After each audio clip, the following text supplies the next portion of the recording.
Okay तो Manchester city ने अपना डबल कंप्लीट कर लिया है। देखिए मेरे साथ कौन है, मेरा बहुत स्पेशल गेस्ट, मेरा नेफ्यू। बट ये जो है जैसे फुटबॉल के मैच में मेरे साथ ज्यादा देर बैठ नहीं पाया, वैसे ही अभी भी बैठने को तैयार नहीं है। स्मयन रुक जा यार।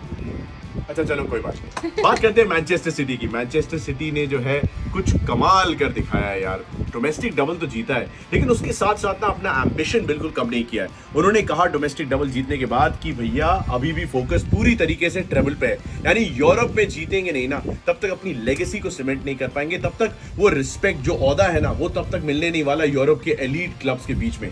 इसलिए डबल तो जीता और कमाल की बात उन्होंने की, लेकिन उसके साथ साथ फोकस सीधे उन्होंने चैंपियंस लीग फाइनल पे शिफ्ट कर दिया है, जो कि खेला जाने वाला है इस्तांबुल में अगेंस्ट इंटर मिलान। मैंने एक बहुत ही बढ़िया सा वीडियो रिकॉर्ड किया है मैनचेस्टर सिटी के अभी तक के सफर पे, और अब क्योंकि डबल जुड़ चुका है तो मैंने सोचा शुरुआत उस डबल के साथ की जाए। इल्के गुंडोगान का 12 सेकंड में quickest goal in an FA का फाइनल हिस्ट्री, उसके बाद ब्रूनो फर्नांडिस की इक्वलाइजिंग पेनल्टी, उसके बाद इल्के गुंडोगान का एक और गोल। यार गुंडोगान भी बंदा कमाल है, जैसे जो स्मैन है एक जगह टिकता नहीं है, गुंडोगान भी क्या मैनचेस्टर सिटी में टिकेंगे या नहीं टिकेंगे ये कुछ देर में पता चल जाएगा, बिकॉज उनका कॉन्ट्रैक्ट जो है वो आप फॉर ग्रैब्स है। गार्डियोला ने कहा है कि वो उनके नेबर है, उनके पड़ोसी हैं, और साथ साथ वो उनके बहुत अच्छे दोस्त हैं, तो वो कोशिश करेंगे कि गुंडोगान को रख ले यार, क्योंकि गुंडोगान ने जो किया है वो प्रीमियर लीग टाइटल जिताया था 2 गोल मार के, अभी एफए कप जिताया है उन्होंने 2 गोल मार के, कुछ कमाल कर दिखाया है।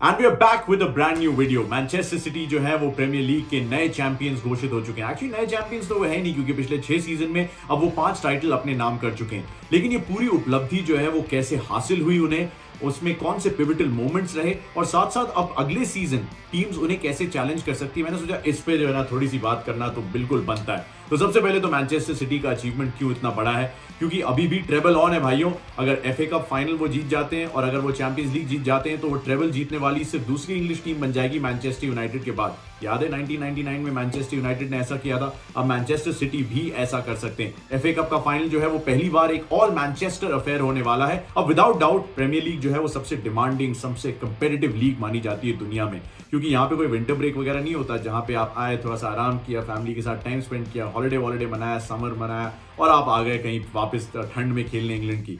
यहाँ पे अगर आप स्लिप करेंगे ना तो मैनचेस्टर सिटी जैसी टीमें आपके नीचे से जमीन खींच के ले जाएंगी, जैसा कि आर्सेनल ने महसूस किया, और आर्सेनल के बारे में भी थोड़ी सी चर्चा करेंगे इस वीडियो में।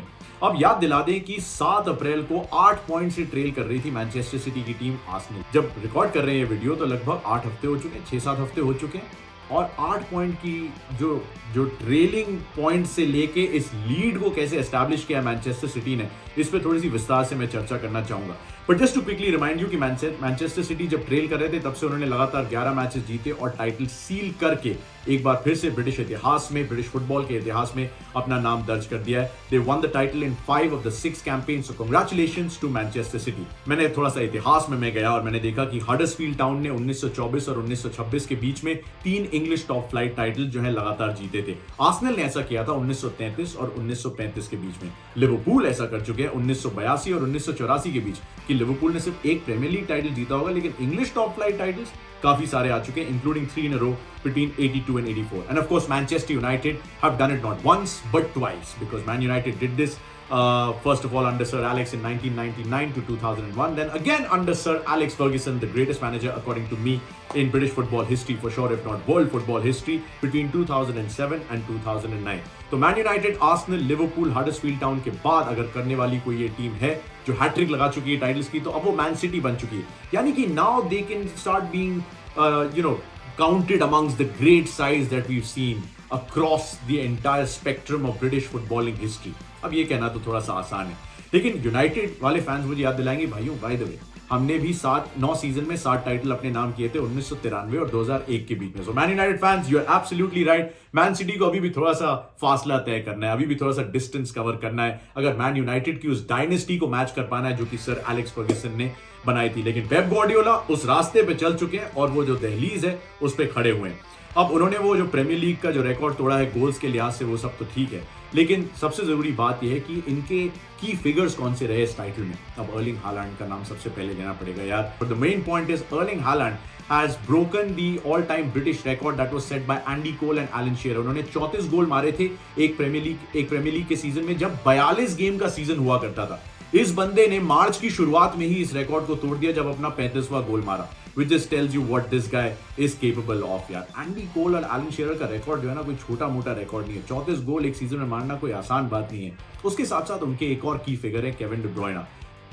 According to me, the best player in British football currently, if not in world football as a midfielder.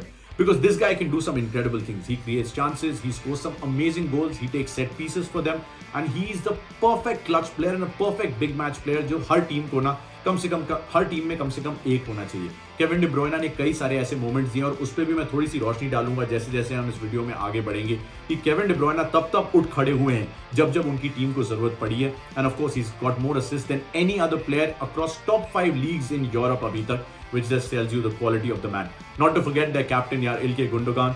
मतलब ये बंदा चांसेस भी क्रिएट करता है, असिस्ट भी देता है, लेकिन गोल भी मारता है. और उनके goals were a big reason कि आर्सेनल जब स्लिप अप कर रहे थे तब मैनचेस्टर सिटी एक्सेलरेटर पे पैर रख रहे थे और गुंडोगान के गोल्स जो है उसमें काफी इंपॉर्टेंट थे. अब वो अगले सीजन रहेंगे या नहीं इस पे हम चर्चा कर सकते हैं. आप भी कमेंट सेक्शन में बताइए कि इनके गुंडोगान रुकने वाले कि नहीं रुकने वाले. Apart from that they have a solid defence. They have people like Aymeric Laporte, Kyle Walker जो कि I think is the fastest man in British football currently क्योंकि अब रूडिगर जो है वो रियल मैड्रिड जा चुके हैं.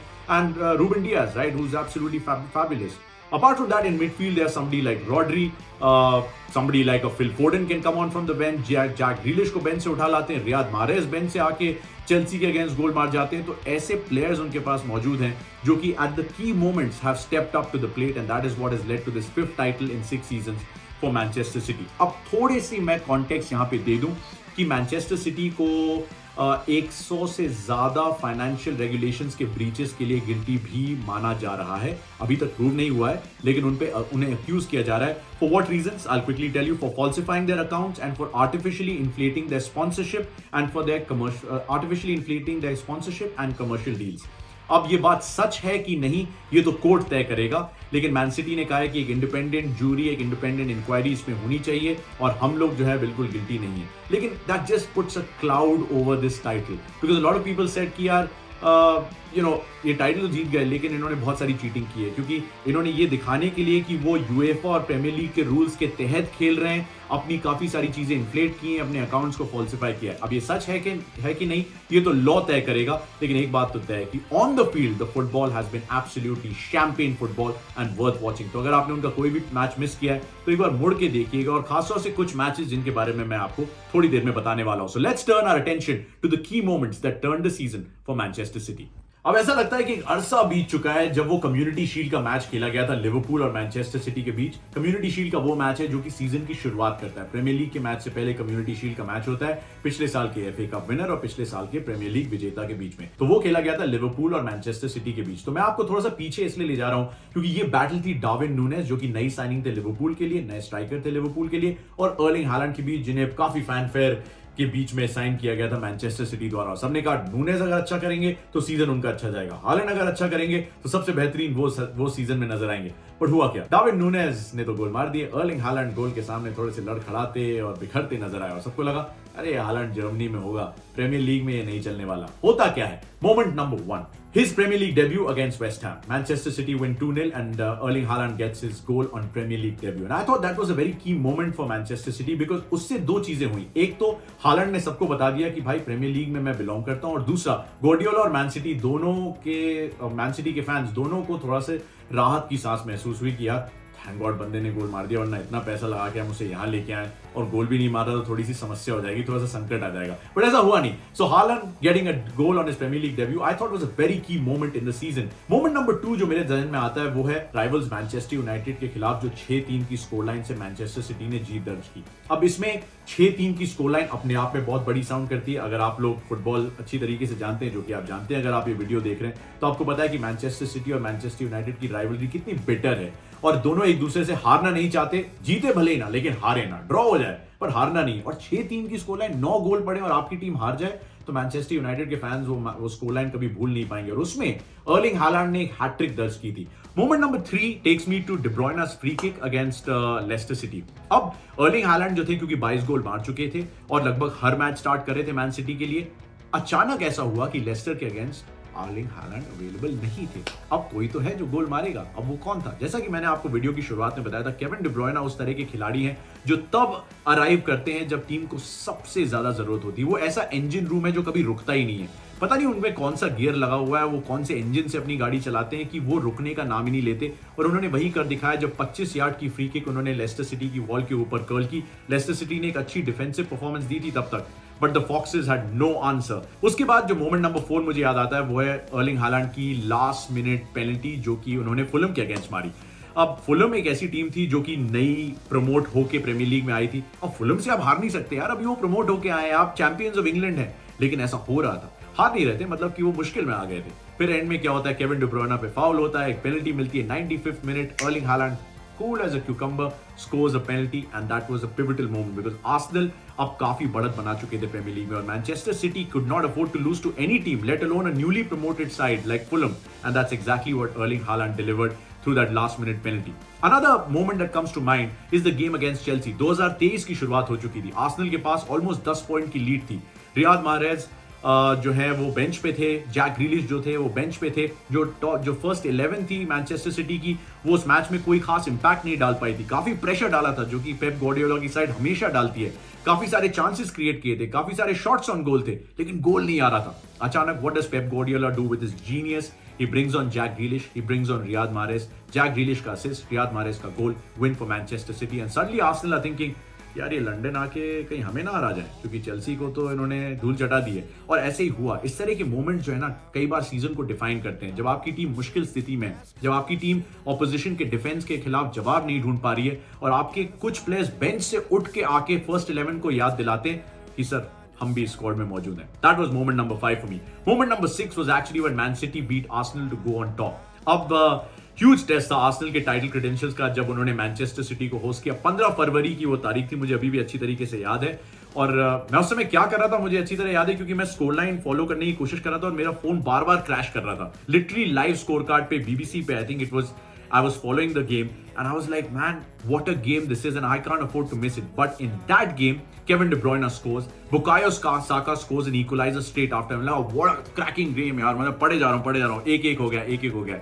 पर होता क्या है, जैक ग्रिलिश और अर्लिंग हालैंड के गोल्स के जरिए 3-1 से मैनचेस्टर सिटी वो गेम जीत जाती है। लेट गोल्स आए उसमें जरूर, लेकिन आर्सेनल को पहली बार महसूस हुआ मैनचेस्टर सिटी की ताकत क्या है, उनकी विरासत क्या है। और एक बार फिर से उन्होंने एक क्रूशियल मैच में, it was a 6 pointer right, Arsenal जीतती तो न केवल 3 पॉइंट अपने बढ़ाती बल्कि 3 पॉइंट मैनचेस्टर सिटी के भी खाती, और उन्होंने वही कर दिखाया। That was moment number 6।